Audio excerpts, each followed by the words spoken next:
Hi there. To celebrate 300 episodes, I've got a gift for you. Visit papernapkinwisdom.com, scroll to the bottom, and in the contact form, just write the word book, fill in the rest of the information, and you'll get 3 free ebooks. The Demand Blueprint, the Profit Blueprint to help you master cash flow, and the Paper Napkin Wisdom Gratitude Ritual. Over $25 in value, no strings attached. Welcome to Paper Napkin Wisdom, where we share pearls of wisdom shared by some of the world's top entrepreneurs, leaders, and difference makers. Here's your host, Govind Jayaraman. Hi, I'm Govind Jayaraman, and this is Paper Napkin Wisdom.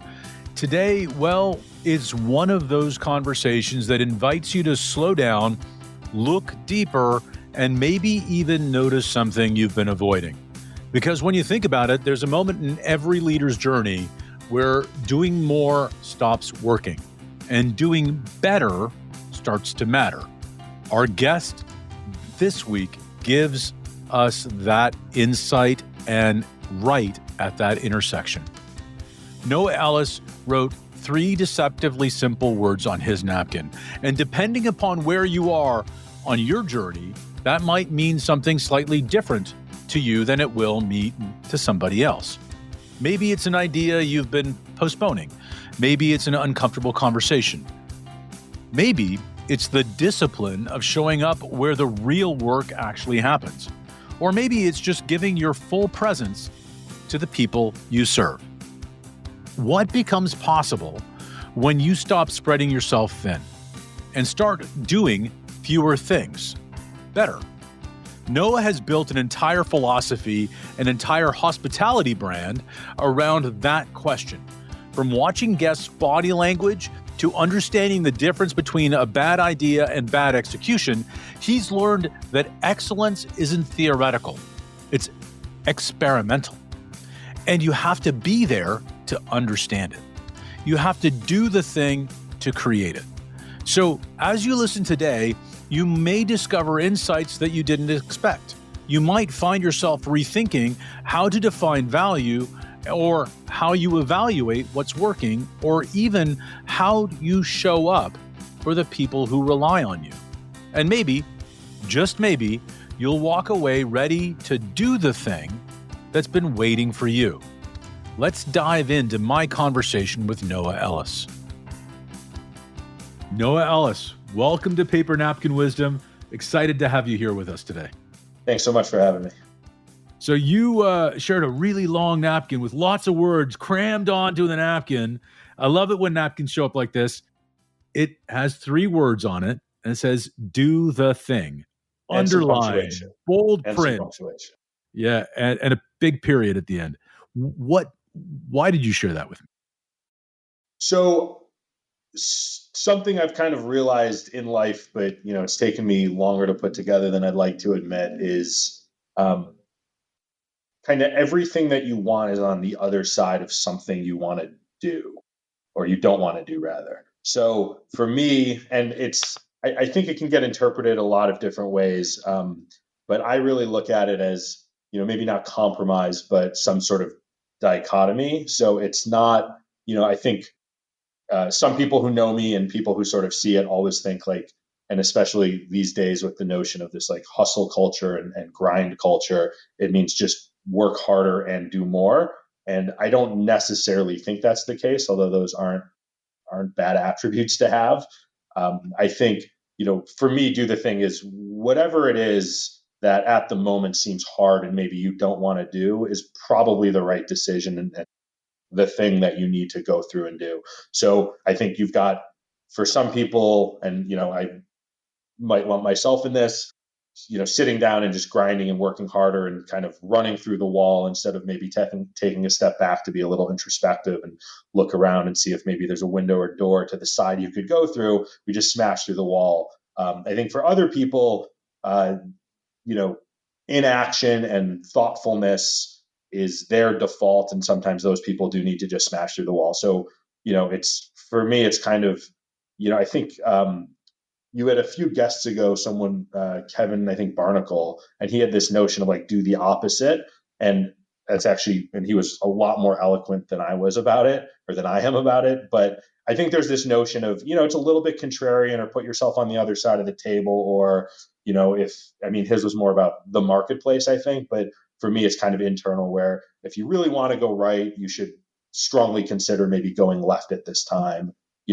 It's great to take advantages of your strength, but I think we all do that naturally. So pulling away from that and, fixing other deficits and holes, and maybe just doing what it is you don't want to do at that moment. I think there's a lot in what you said. And you said it this way: everything you want is on the other side of something you don't want to do.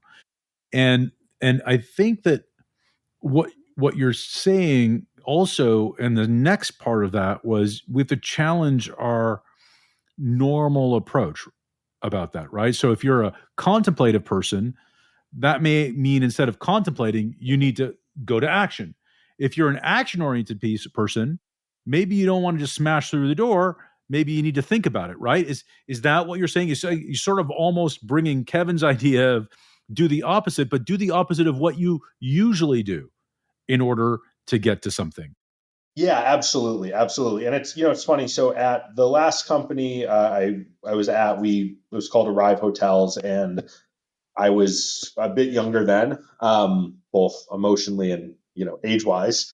And so we had a very strong sort of like Jocko Willink culture, which was just like, get after it and just go. And, but it was a boutique hotel company. So you're not just hiring those people, right? You have to be great with guests, and there's a lot of empathy, and you need a high EQ folks. And you need a really nice, diverse team of people and thinkers who can, approach and solve problems in different ways.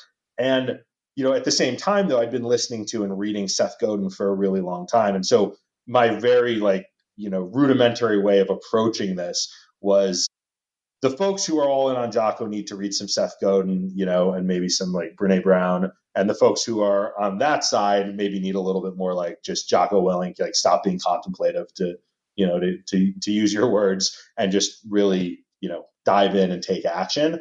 And I think there's a lot more sort of nuance to it. And there's, I think on every kind of attribute and aspect of like your life and work life, there's, a balance, or there's a spectrum, and you can be on either side of it. But it was just something that kind of struck me, was we had this sort of just the people who would just run through the wall, and, it's like, hey, slow down.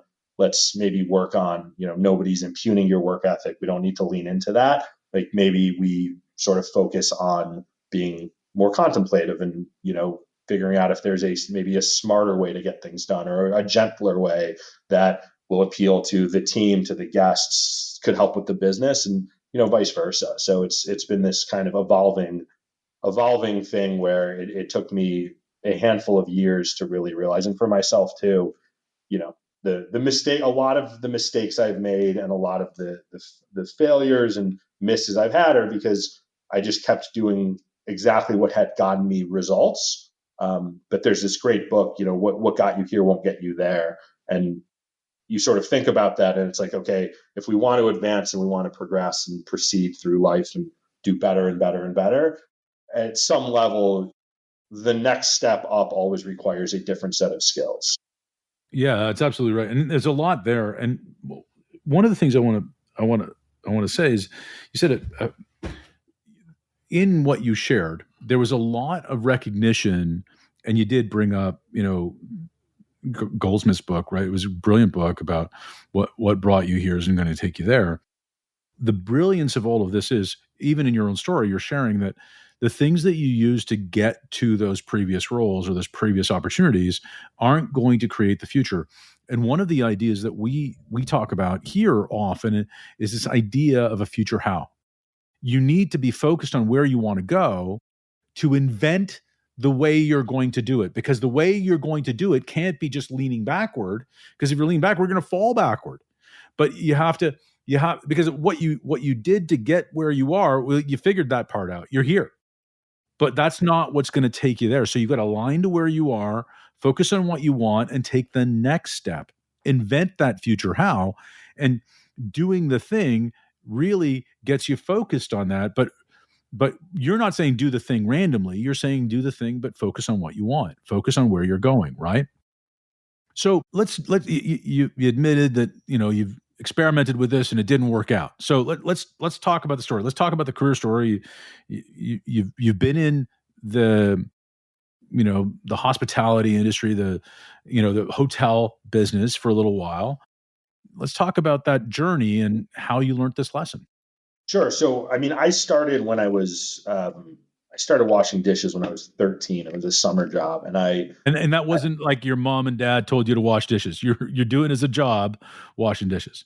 yeah, it was funny. Actually, I had a friend who, yeah, I grew up in Buffalo, New York, and there's this small lake, and we had an apartment there for the summer, and 12, 13, you start getting kind of like odd jobs. And I had a friend who got this job washing dishes at what, later I would come to know as a pretty terrible restaurant, but at the time it seemed great. And one day he called me, and I'd heard about his job and it was fun. And, like they're getting free burgers and like they're able to eat and like screw around. And I was like, well, this sounds great. And one day he calls me, he's like, hey, I'm sick. Can you cover my shift for me?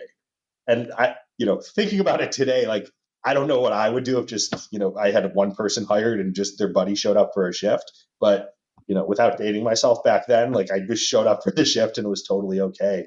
And I loved it. So then I got hired as a dishwasher, and it was, I mean, it's certainly not the hardest job in the world, but it's also definitely not the easiest one. I mean, it's dirty, it's steamy, it's sweaty, it can be gross, but there's a lot of camaraderie. And, I finished out my summer as a dishwasher. The next year I went back and I was a dishwasher, and I really wanted to be like a prep cook and work my way kind of up the hierarchy. And I started doing that. And, I got into cooking, and I thought I was going to be a chef, or I wanted to be a chef. I worked at a great restaurant in Buffalo, which, a James Beard Award-winning chef had come back to Buffalo to take it over because his mother was sick. So he sort of moved the family to Buffalo. And I learned a ton about cooking and food there. And it was really interesting, though. Around the time I went to college, Anthony Bourdain's first book, Kitchen Confidential, came out. Mm-hmm. And that was I am sort of a type A kind of aggressive person. And kitchens were, Buffalo was certainly not Manhattan, but kind of like that, whereas hard charging, high energy, not necessarily the most professional place. And so Kitchen Confidential kind of, one, none of it surprised me, but two, it basically, like, getting into college and cooking through college, it really reinforced my belief that, like, this is what it's supposed to be, no compromise, just you see the problem, you run at the problem. And that was really an approach I took through college. When I graduated, I shifted into the front of house. I moved to Las Vegas, and, my mentors there were very much the same way, which was, it was just this absolutely, and I don't necessarily mean, to some degree, maybe toxic, but, that's how it was back then. But it was this very relentless approach to work, right? I mean, you got after it, and you just ran at it, and you didn't compromise, and you didn't accept failure. And, you just left it all out there every day, all the time. And it was very kind of hard charging, and not that there's anything wrong with that. And then through my career, as I kind of evolved, I ended up, a few things happened, like food and beverage. Like when we opened up my first restaurant, I had this partner who had been a pastry chef at Alinea. And, that was also, I think, I've never worked at a restaurant of that caliber, but, talking to him, and we ran in a reasonably small circle, an incredibly hard restaurant to work at for all the same reasons: relentless, no acceptance of failure. But the thing that started being different was it was certainly much more professional, and restaurants had become much more professional and technical than sort of that Kitchen Confidential world. Nobody was swearing, nobody's throwing things. It's very quiet. It's almost silent, minus people calling in an order and repeating it back. And so my shifting, my thinking started, I think, without realizing it, my thinking began to change, where it's like, oh, there's another level to the game. I've never operated at that level, but I really like the output when I eat at these restaurants. All the chefs and people I'm surrounded with in my career who've worked in these environments, and I respect tremendously, and I wish I could be, half as talented as they are in my respective field, sort of came from it. So you begin realizing, like, oh, there's a few different ways, but everyone is still absolutely relentless. from Los Angeles, where I had a restaurant, sort of opened a second, sold the first one, opened a third, that crashed and burned. I'd always been in and around big hotels. I ended up working for Kimpton Hotels for a minute. And then I got recruited to come to Arrive to be the COO and partner. And we grew this hotel brand from 1 to 5 with a few in the pipeline and sold it at the end of 2020. And that was, at some point in that part of my career, it's when I began to realize, because we had multiple properties and I was still very relentless. So I began to realize, I think, and apply it to other people, which was, if you're this idea of like, if you're one way, build the skill set, go the other way, right? Don't abandon everything that got you here, but leverage that ability and aptitude and apply it differently to become more well-rounded. Sadly, I never applied it to myself. And then we sold and I was taking some time off. And I really, as I started with Ofland, which at the time was called Yonder, I really began to realize, because of the nature of the business, and I think just kind of where I was in life, and hospitality is, always been in an interesting place, but was in a really interesting place in like late call it like 2021, where it was still kind of this like pandemic-ish era, but coming out of it. And I think people were hungry to get out of it. But all of the impacts of COVID had, economically and socially and with travel were still, had yet to be felt, but were completely, right? Like, but we were sort of in this bizarre time where things were, you knew they were going to change and they were changing, and nobody knew what was going to stick and what wasn't going to stick. So you just had to be extremely flexible. And that was the moment where I realized, like, I really need to, I could do the same thing I've always been doing, and I don't know that I'll get better results. I really need to take a better approach. And I need to sort of like look at myself and figure out, I have always been going, in this direction hard, and maybe there's another way if I sort of pull back, which I don't want to do.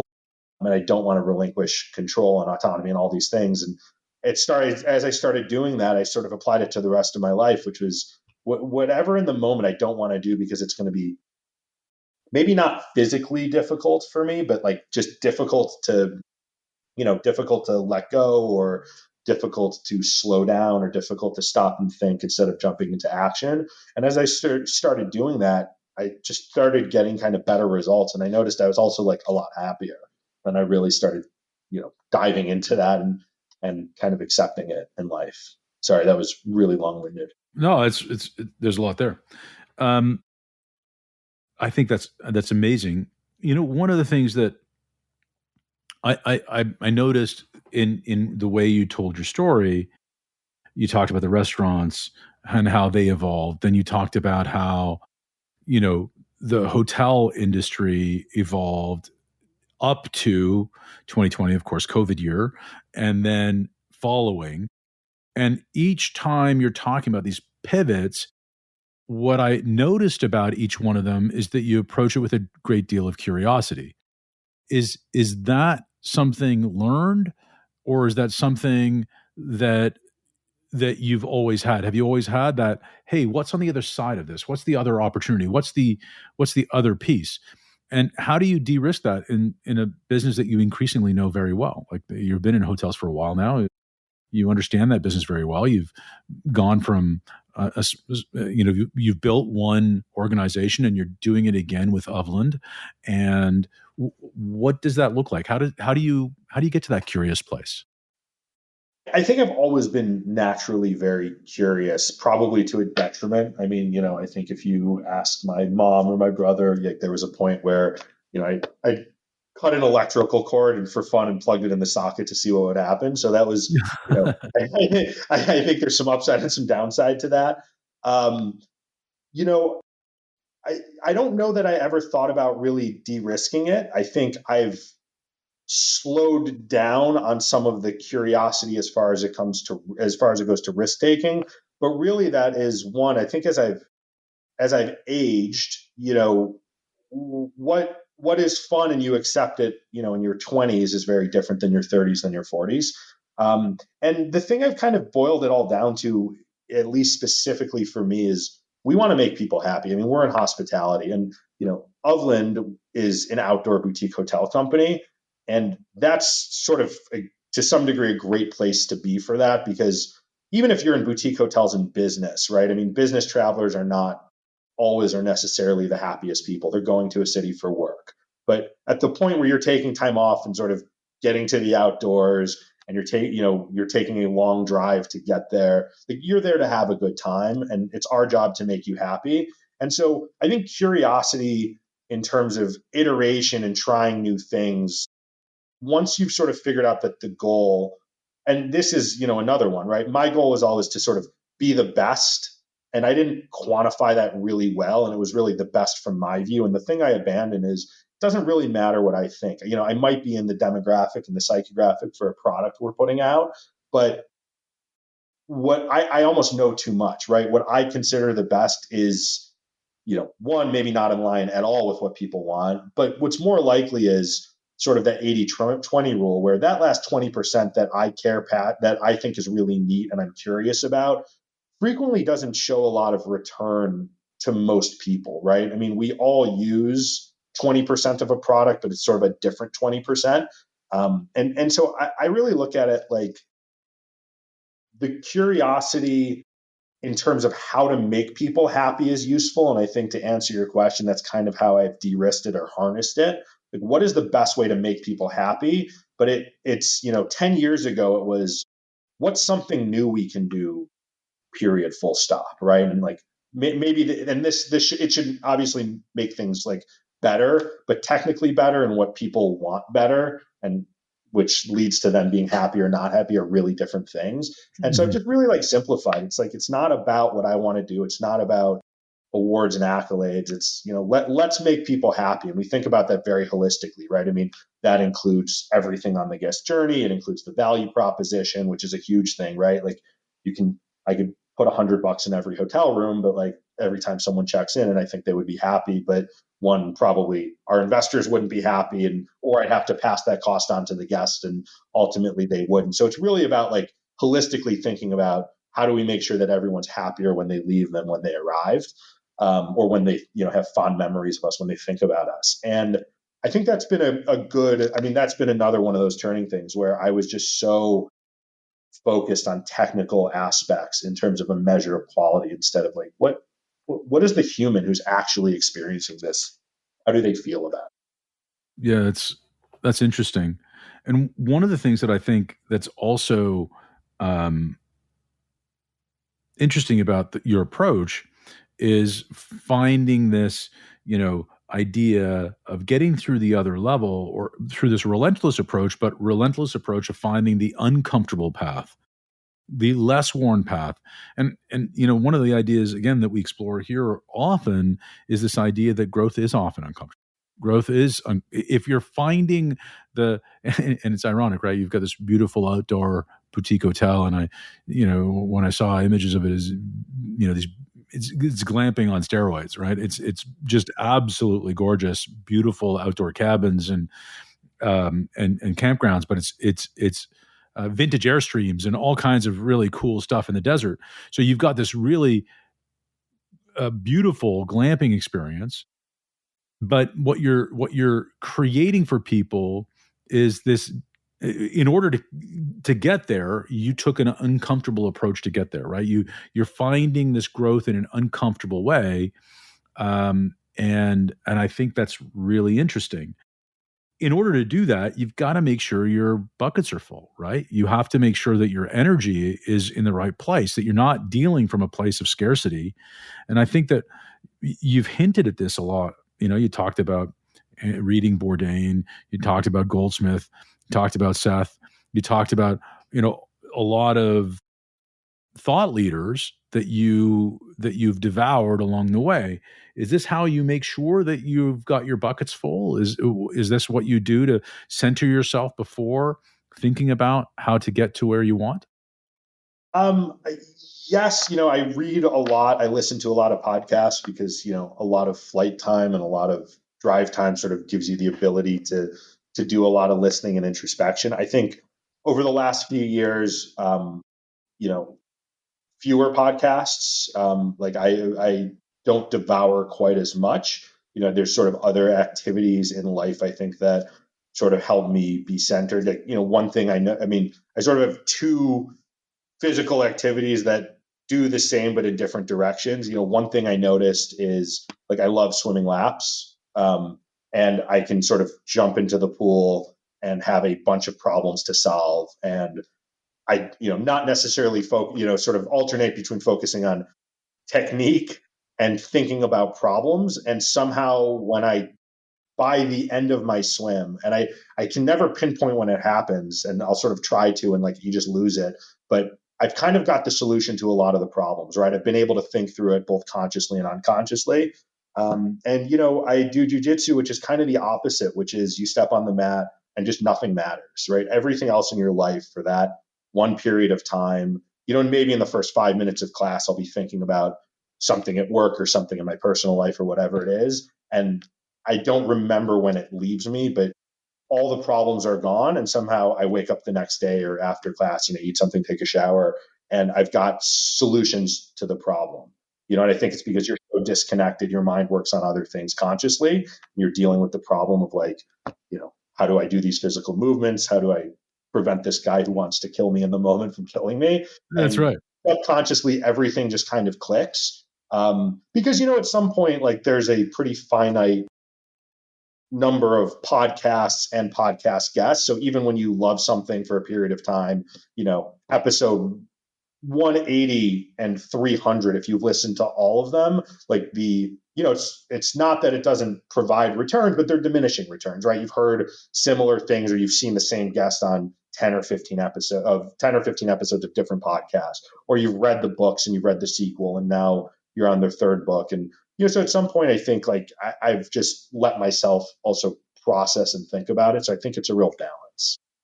Yeah. And I think that's where it comes to doing the thing, right? I think that also going back to your napkin, you can sit around and think about things all day long, but having a biased action, no action, no results. You have to have action.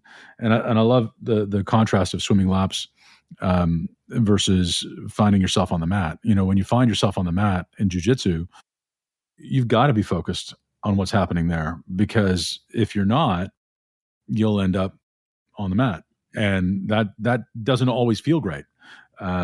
Swimming laps is a little more forgiving because no one's looking for you to stop paying attention. Right. You're against yourself in that environment. In jiu-jitsu, you've got a very clear and present opponent that you have to manage. So it's interesting that you've got those two different pursuits that you use to bring yourself back into focus, right? Yeah, and I think that contrast it's just, sometimes you need to think about problems to solve them, and sometimes you need to take time away from problems to solve them. And inevitably, I think that's kind of it's like that bias to action, which is, I'm at the computer and I'm in my head and I'm like working, and it's like, okay, I got to stop, right? I need to get away from this, even though maybe I'm in a decent flow state and you shouldn't interrupt that, or I can't solve the problem. And just stressing about it at some point, like, former me would just sit there and kind of, you burn yourself out and you just don't progress. And I don't want to say this new enlightened version, but, maybe a little less Neanderthalic me realizes like, the brain can keep working on things even when I'm not thinking about it. Like, let me actually stop, and it might add some stress to my plate later or tomorrow, but let me get out and do something different that can really, allow me to open my mind and really, synthesize the solutions to these problems. So let's talk about some of these problems, because I think, so to me, looking at it from the outside, so you started in restaurants in Buffalo, so you're an honorary Canadian, so that's why we get along so well already. So, so you started there, and then moved to Vegas, and stayed in restaurants, which is of a certain pace. Then did your stuff in Los Angeles, built and sold and exited successfully and unsuccessfully a couple restaurants, and then went into hospitality via the hotel industry. And it was originally like regular hotels, and now you've got this glamping package in 250 miles from everywhere, and that's a different business. Like, that's a really different model than what you've been doing. And there's a whole bunch of different problems to solve and challenges and opportunities in that. you have to come at it with a different approach. And I really do love the name. And you corrected me. I said Offland at the beginning, but you said it's of land. And looking at the property, it's incredible, right? How integrated it is with the land around you, how beautiful it is. Its location in nature is incredible, and it's a part of nature that a lot of people don't know. Desert living is a little bit different than everywhere else, so it's an incredible experience, I'm sure. But what are some of that must have been a total shift in thinking. Yes and no. I mean, so I think, and that's one of the aspects of it, right? So I think you're looking for the thing I realized, and if I went back and did any prior project I've done before up until now, my approach would be fairly different. So I think when we approached this, and it was kind of interesting. So, when I was talking to, my partner and the CEO of sort of one of the other founders at the time, and the question you get asked, because from people who haven't operated hotels or restaurants, when you do it, you get asked a lot of technical questions, right? When you're sort of talking to them, if you have experience, what point of sales do you use? What software to manage the hotel, right? I mean, because those are the things that, everyone's very focused on the fun part of the product, right? Like everyone wants to pick the spoons that go on the table, right? I mean, and so they think the rest of it's just this technical aspect. And at the time I didn't know any better. So you answer the questions and you're like, hey, this isn't the hard part.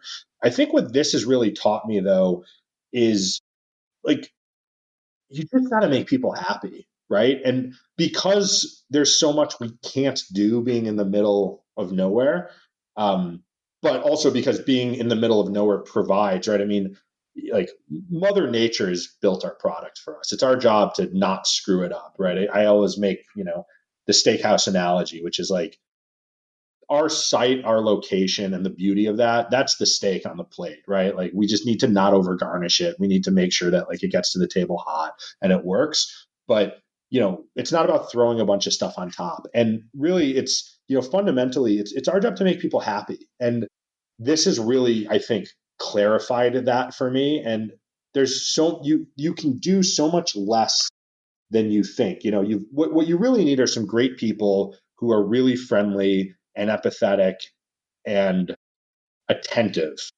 And you don't need a lot of the technical things to work. You can sort of really use like hospitality and genuine connection to get that result. And this has really shown me that. So I think I wouldn't say like I'm solving a totally different problem. I think what this has done is it's really distilled my thinking, which I really like that. To make people happy. Yeah, you keep on coming back to that. It might have been napkin part 2, right? Like, just make people happy. Actually, that would be a much better the thing is, just make people happy. I had this thought that I riffed on at a recent Edge of the Napkin episode, and the Edge of the Napkin episode is hype versus value. And value is always about contribution. Value is always about connection. Value is always about people. Value is always rooted in the customer, in your partners, and organizations, companies that get this really right are magnets for success because suppliers want to do business with them. Customers want to be there. Employees want to be there. Everybody wants to be around these people because they're creating value. They're really doing that. And I love what else you said about that is doing a lot less than I thought was necessary. And I think that's really important because growth is about subtraction. It's not about what more can I do, how much more can I throw on top of the steak, like you said. It's how do I keep it simple? How do I bring out what is already naturally there? And I think it was somewhere on your website, you said something like, don't mind getting a little sand in your ears. Here's something for you. Like, it's just brilliant that you've captured that idea because unless you're in that environment, you don't know that you get sand in your ears, right? You don't know that that's what happens. It's really cool, right? Yeah. Thanks for noticing that because we spend a lot of time on word choice and, when to have fewer words, which is something we're really focused on these days, especially with this product, because it's just so visual. But yeah, I mean, I think you really nailed it. It's inch wide, mile deep, right? I mean, that's the nature of it. It's not. Yeah, and I think one of the interpretations, especially when you deal with at, quote, scale and institutional money, they look at it and they're like, this is a great line of business to be in. We can just do less. It's like, you can do fewer things, but you're not doing less. You're just really, really, really focused. And in some ways it's harder and more intensive to do those things better. Right. And so I think for, some people, everyone loves doing a lot of things a little bit. I mean, I think that's really natural, right? Like, you can sort of have the surface area of things and really enjoy all of those different aspects, but it's maybe more toilets to clean, or everyone wants games on the patio at whatever hotel or restaurant. It's like, you got to pick up every one of those chess pieces or connect four pieces, or every Uno card, and you got to make sure the decks are right. It's like the idea that sort of, right, like, you can do a million things, but really doing them well and making sure they all work is hard. And so I totally agree, but it's, what we do looks very simple. It's not a lot of, I think it's, simple, but not easy is the way I'd express it. Yeah. And that's been the trade-off, because for a lot of people, for myself included, it can be a lot less fun just really focusing on, word choice or nailing this one sliver of what you do, but taking it all the way to completion instead of, doing one thing that looks fun, moving on to the next, but never, a lot of things at like a C- level for us in the space we're in. But I think in life, I would have done better had I really just done less, but really, really, really drilled down. Really like the distinction between you can do fewer things, but you can't do less. You can do fewer things, but you have to do them better. You don't, right? It's not. Yeah. I mean, like, it's like what you said, right? Like, it's value. So the value is some combination of the number of things times how well you do them. So you can't, to me, how well things are executed, and I have to make sure that's not just my predilection, but I've over time, I really think that's important to people. I think the level of execution far outweighs the number of things. Now, we live in a world where the number of activities and things you can express really well on social media and online, and it looks great. But when the rubber meets the road and the people experience this stuff, to me, I think, if it's like, it's not quantity times quality equals value. To me, it's like quantity times quality squared equals value, right? I think like it's like that much more important. Yeah, that's a really important distinction. Make people happy. That's a very powerful lagging indicator. Like, you need to do the thing and then see that they're happy. How do you test that what you're going to do is going to make people happy? How do you test that new idea or the new service or the new whatever? How do you vet that? I look at so I don't love necessarily sort of focus groups and surveys and things. I think they have their place, but people don't necessarily, one, either know what they want, or they're thinking about it kind of in a vacuum. So for me, especially when we launch something or when we start, and unfortunately, as we've gotten busier and are working on new projects, I get less of this time, but I make sure everyone kind of thinks about it, is I sort of watch the body language. Like, if you put something on the menu, you're seeing a food and beverage works, walking over and asking people how they enjoy it, that's not a bad tool. A survey after the fact isn't a bad tool at all, but you watch their body language. Like, if someone eats something delicious, and really what you're playing against when you're talking about making people happy is like expectation. So we just sort of like look at food and beverage because it's kind of this instant thing. If they take a bite of something and they love it, you watch, like, and you can see from 10 or 15 feet away, especially if you've been working like in restaurants for a while, like their shoulders slump a little. They have this, like, they let out like this almost inaudible sigh. They smile, their eyes widen, and like, okay, that bite of something really, really like hit them in a way that they might not even be able to speak about, right? And so you could put together a survey, but in the moment, we know we're winning that. Or they walk in to check in and they're greeted, and you can see maybe they're a little bit tired or stressed from the drive, and they're greeted positively, and their kids run outside, or their travel partner, or even like they get outside and see an aspect or a thing we do. And you can just see in their body language, like, this is making them happy, we're winning.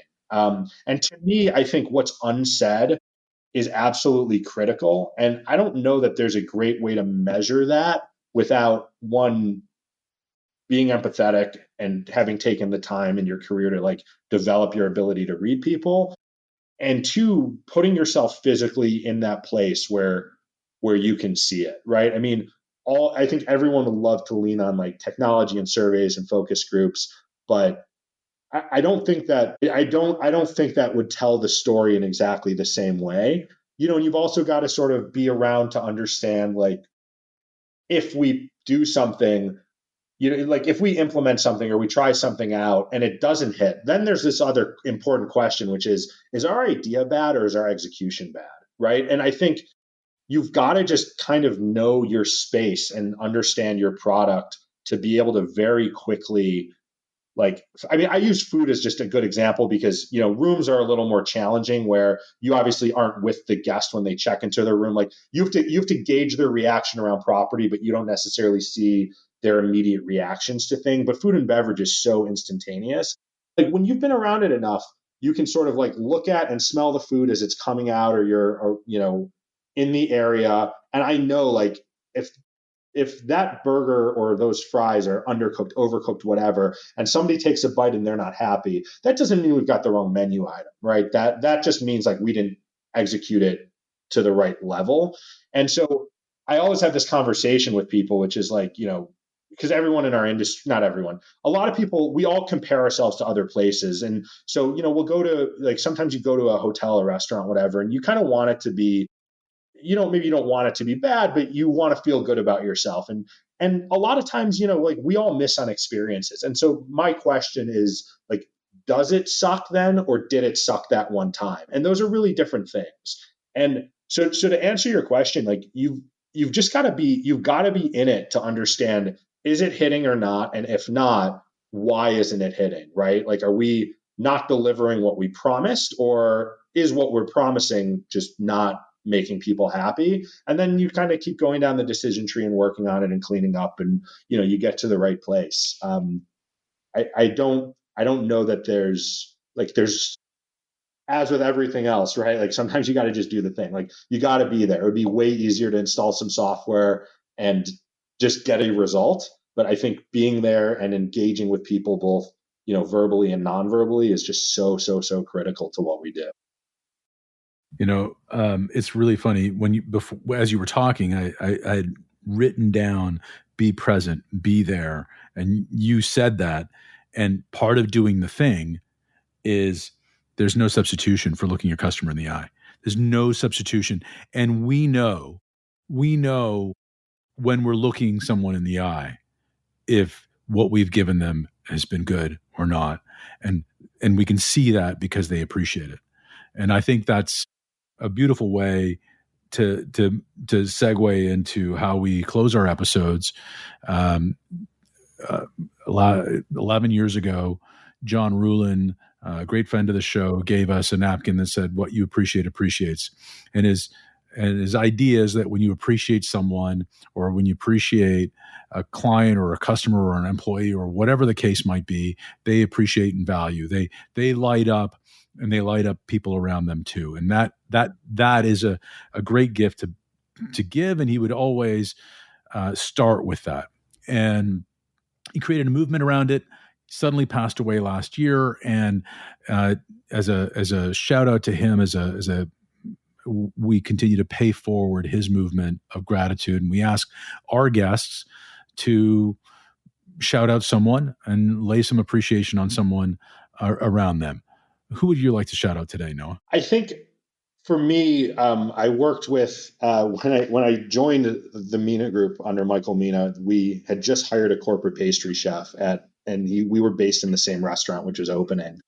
And his name was Lincoln Carson. And he's, a little bit older than me, but certainly much more mature, much more talented, much wiser. And I was, young and a punk, which I kind of still am a punk today, but he really, I think to some degree appreciated me, and I didn't report into him. I mean, he was certainly well above me in the hierarchy, but he, I think, appreciated me, and really, I don't know if it was intentional, but he very much mentored me. And he was I was loud and rambunctious and sort of moving around at high speed. And he was incredibly talented, but almost like ninja-like, very, very precise, not a wasted motion, a man of few words, but each one counted. And being around him, and he wasn't beating me up, but just being around him, he set such a great example. And as we did all these restaurant openings and we became good friends, and we're still very close to this day, it was just such a positive influence on me professionally. And then that sort of leaks into the rest of your life where,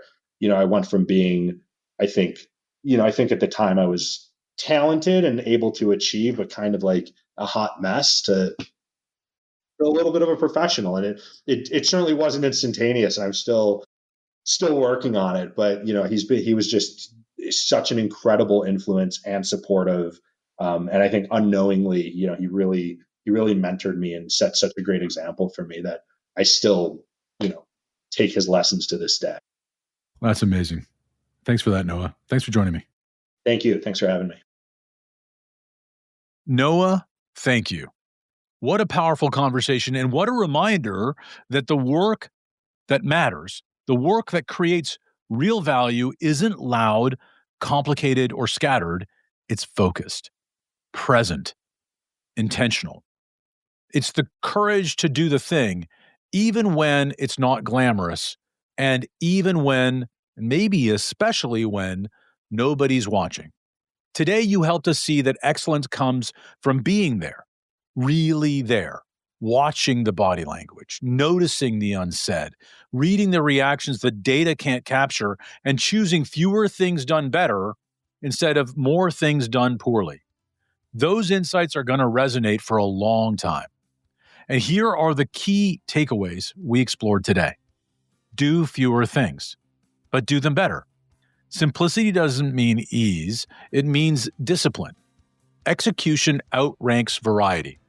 People remember how well you delivered, not how many options you offered. Presence reveals the truth. Real feedback lives in body language, emotions, and the moments in between words. Bad outcomes aren't always bad ideas. Sometimes the idea is right, it's just needing better execution. Value is created in the doing. You can't outsource awareness, empathy, or excellence. And as always, to everyone listening, maybe there's someone whose influence helped you move from chaos to clarity. Tell them. Share this episode with them. And if this episode sparked something in you, maybe a decision, maybe a question, maybe a quiet nudge, I'd love to hear what doing the thing means to you right now. Share it with us at the hashtag #PaperNapkinWisdom, or jot it down on a napkin and keep it close to you. And most importantly, share this episode and message with someone who needs it. Remember, insight matters, but action multiplies it. Until next time, go do the thing and make it a great day.